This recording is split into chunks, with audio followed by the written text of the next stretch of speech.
ನಿಮ್ಮ ಕಡೆಯವರಿಗೆ ಫೋನ್ ಮಾಡಿದಾಗ ನಿಮ್ಮ ಪತಿಯ ಬಗ್ಗೆ, ನಿಮ್ಮ ಅತ್ತೆಯ ಬಗ್ಗೆ, ನಿಮ್ಮ ಮಾವನಿಗೆ ಬಗ್ಗೆ, ಅಥವಾ ನಿಮ್ಮ ಹಸ್ಬೆಂಡ್ಗೆ ಯಾರ್ಯಾರು ಇಷ್ಟ ಇರ್ತಾರೋ ಅವ್ರ ಬಗ್ಗೆ ಒಂದೊಂದು ಒಳ್ಳೆಯ ವಿಷಯಗಳನ್ನು ನೀವು ಹೇಳ್ತಾ ಬನ್ನಿ.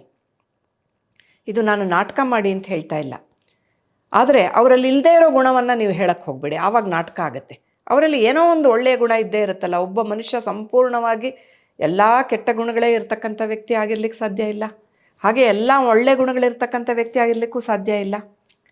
ಅದಕ್ಕೆ ಹೇಳ್ತಿರ್ತೀವಿ ನಾವು ಯಾವಾಗಲೂ, criticise in private, praise in public ಅಂತ ಹೇಳಿ. ಅಂದರೆ ಯಾವುದಾದ್ರೂ ಒಬ್ಬ ವ್ಯಕ್ತಿಯ ಬಗ್ಗೆ ಕೌಟುಂಬಿಕ ವ್ಯವಸ್ಥೆಯಲ್ಲಿ ಹೇಳಬೇಕಾದ್ರೆ 10 ಜನರ ಮುಂದೆ ಆ ವ್ಯಕ್ತಿಯಲ್ಲಿರ್ತಕ್ಕಂಥ ಒಳ್ಳೆಯ ಗುಣವನ್ನು ಹೇಳಬೇಕು. ಅಬ್ಬಾ, ನಮ್ಮ ಅತ್ತೆ ತಿಳಿ ಸಾರು ಮಾಡಿದ್ರು ಅಂದರೆ ಯಾವ ಮದುವೆ ಅಡುಗೆನೂ ಬೇಕಾಗಿಲ್ಲ, ಅಷ್ಟು ಚೆನ್ನಾಗಿ ಮಾಡ್ತಾರೆ, ಸಾಕು. ಅವ್ರಿಗೆ ಜೀವನದಲ್ಲಿ ಅಪ್ರಿಸಿಯೇಷನ್ ಅನ್ನೋದೇ ಸಿಕ್ಕಿರಲ್ಲ. ಸೊಸೆ ಆದವಳಿಂದ ಸಿಕ್ಕಿದಾಗ ಒಂಥರ ಅವ್ರಿಗೆ ವ್ಯಾಲಿಡೇಷನ್ ಅದು.